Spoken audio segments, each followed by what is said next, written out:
What's good, my people? It's your boy 336, and you are now tuned in to the 336 podcast, baby. I'm here today to tell you that I'm ahead, not up to date. Yes, that means I am from the future. Your today is just my yesterday. Spoiler alert, ain't shit changed, man. What's going on, my people? We got a lot to talk about. Let's get right into it. But before we do, make sure you like this video, subscribe to the channel, and also turn on post notifications and get those fingers ready to talk about what we about to talk about, because it's going down. All right, man. I want everybody right now to go ahead and comment not surprised.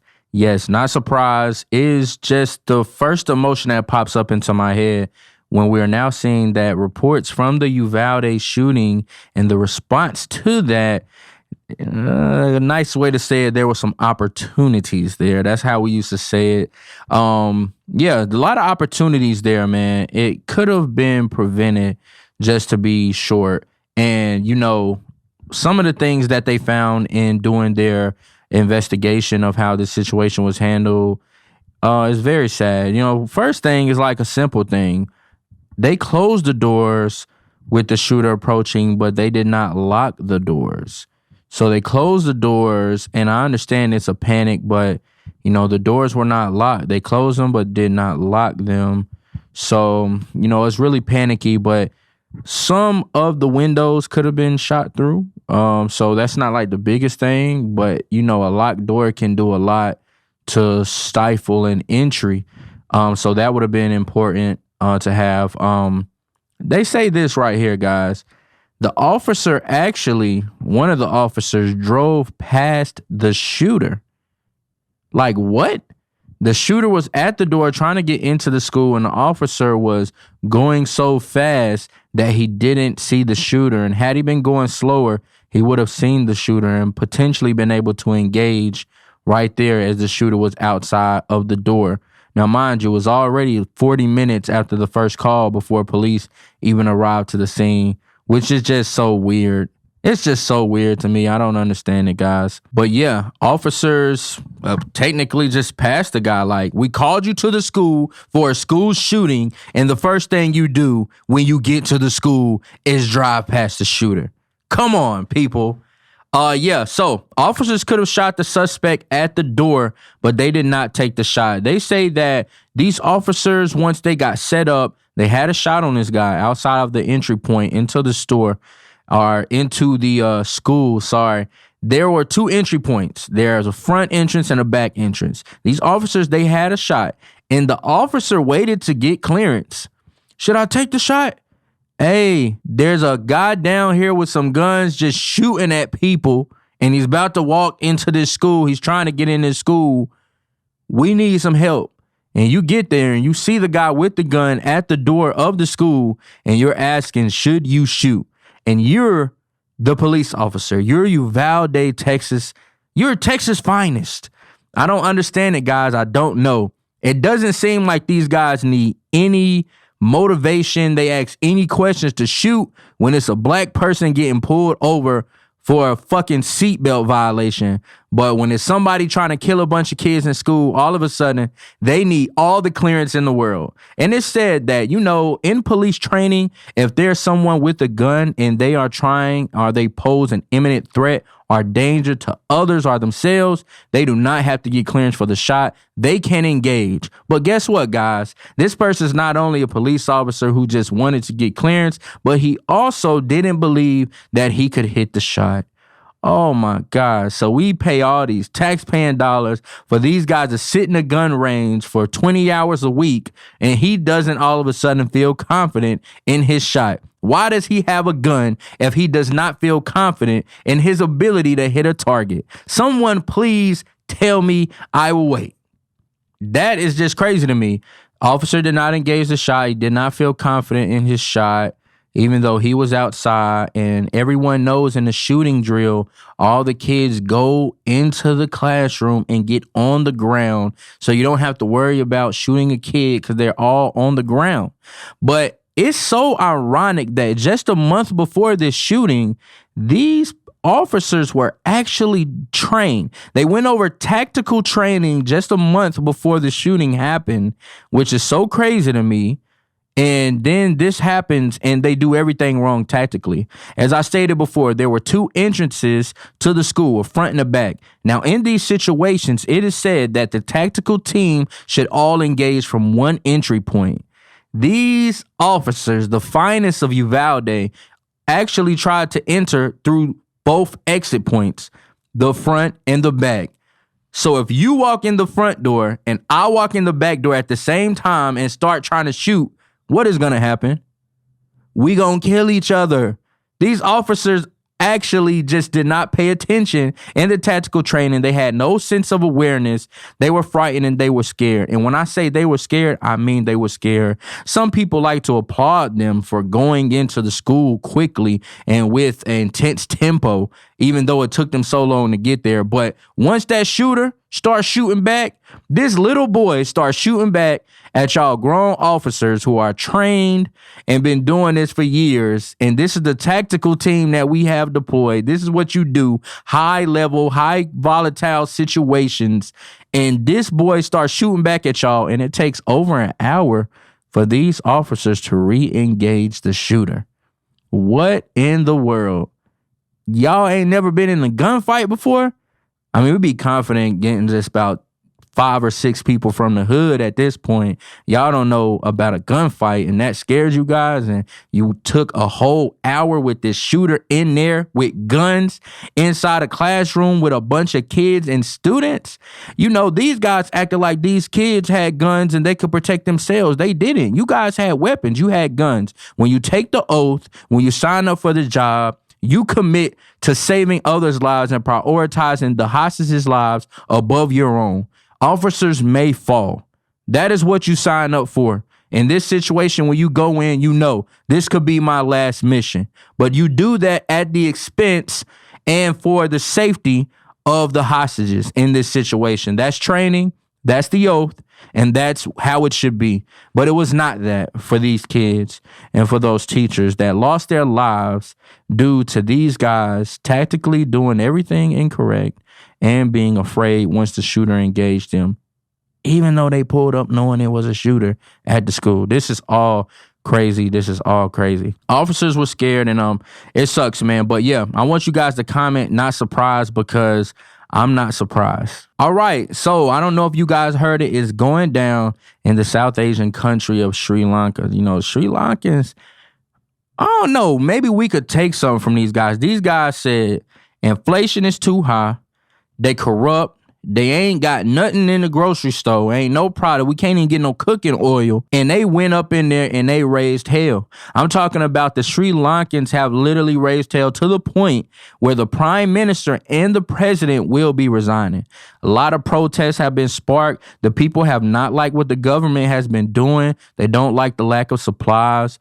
They don't like the allegations and rumors of corruption and all these different things. You know, the family that was pretty much in there had controlled the government most of the past 2 decades. So they're very familiar with each other, the government and the people. They know. And the people just fed up, man. Y'all ain't got no oil. I can't fry no chicken. That's what it was. The people could not fry chicken in Sri Lanka, and they lost their damn mind. They went in, they went crazy. I mean, these guys are literally occupying the residences of the president and the prime minister. You can see pictures of them in the pool, on a couch. Like, forget your couch. If y'all ever seen Dave Chappelle, and they in there, and they ain't leaving until the government say they leaving. Get up out of here, guys. These guys are set to resign later this week, but these people, they tired of it.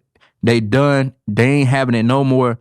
It is said that this will now shift and switch over into what is going to be called an all-party government. So it'll be a little bit more flexibility, but these guys have the task of bringing back order to this country. The country was in debt. Now, it's so weird because they've actually attempted to do a lot of positive things in beginning to get in this bad economic situation. They actually banned fertilizers to produce more organic crops, but the crops did not yield. You can't not use these fertilizers if you don't know how to farm. Now, you got to know how to farm. These people are not familiar with that. Crops did not yield properly. They prioritized depths. They prioritized paying back some debts. These guys were in debt. They prioritized paying back those debts instead of going into default, which they now have, and to let those federal reserves kick in. But however, they wanted to try to pay the debts. These guys also had a lot of tax cuts. You know, taxes is how our government makes money and how they runs, but they had some very generous tax cuts. All of these things factored into a great loss of revenue for the government, which is now why economically they're doing so poor. Their credit is messed up with the other nations. They're like, man, I can't front y'all 40 cows. I can't front you 10 million eggs because y'all just don't pay. Y'all don't pay back. Y'all don't pay back. That's what's going on in Sri Lanka. But the people are, you know, they're rebelling and they're getting the change that they want. And it's going to take place soon. Have to watch that, man. There's a lot going on over there. It's going to be crazy. It's going to be a big government overhaul. And, you know, the people came together and they got what they want. They got that change, man. Shout out to the Sri Lankan folk. Okay, man. We talked about CERN last week. So let's just keep on that. I mean, I'm very interested in some of these things that these people are doing. But this time, we're back talking about NASA. NASA actually launching the first pictures on July 12th of the James Webb Space Telescope. And this is a big deal because this telescope was launched this past Christmas into outer space. This is the most powerful telescope as far as thermal imaging that we have ever had. And it's out there in space. It's out there taking pictures, which really are not the full pictures. They're basically revving up the engine. You know, it's levels to it. It's levels to this telescope, man. And they've been taking these pictures, doing these tests, trying to cater this camera, trying to get everything right, test all the levels out so that they can now release these pictures that they will be releasing live on July 12th, 10:30 Eastern time. And it's going to be great. This is going to be thermal imaging. If you guys are familiar with the Hubble or any other type of telescopes, this is going to be even more powerful than that. 1,000,000 times more powerful than the Hubble.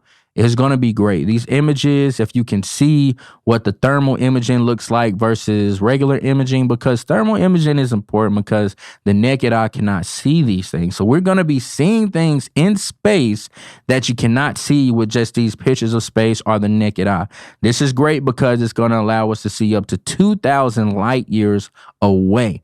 And that means the potential for things like new nebulas that we've never seen and even other nebulas that we know about. We've seen them like we've never been able to see them before. We're going to be able to do that.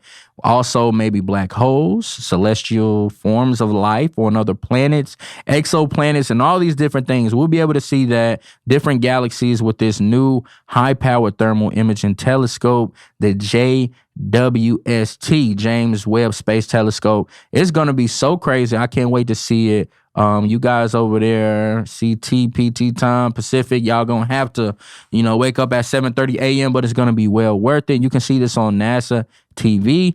It's gonna be great. I'm gonna be tuning in, and I hope you guys are too. I hope they don't got no aliens out there. We about to find out, though. All right, so as you probably would expect, a lot coming out about this July 4th shooter, whose name I won't mention, but, he killed 7 and wounded dozens, about 40 people at the shooting in Chicago, in this suburb of Highland Park.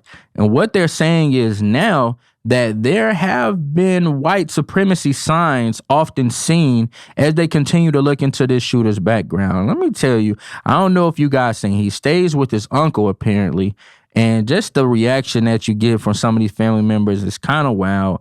And it's like, you guys don't care that he just shot up all these people. He got these white supremacist signs in his background. Now that we're looking deeper into it, it's not clear if that's the motive, as they've not really gotten that from the shooter yet. But they do say a lot of Jewish people were at this parade, and a heavy concentration of the Latino community and Latino families were here.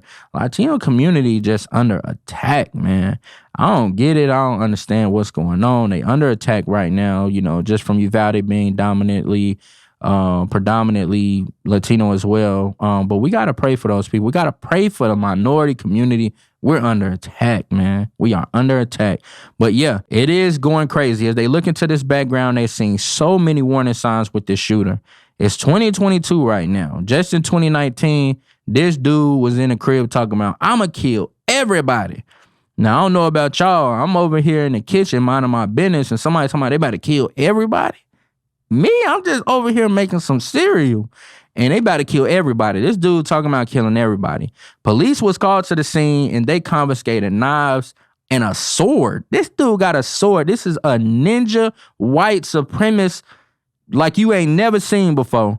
And they actually took that from him. But later, guess what? Old Pop, he went down there and said, oh, those are my knives. We're just holding it in his closet, just to keep them safe.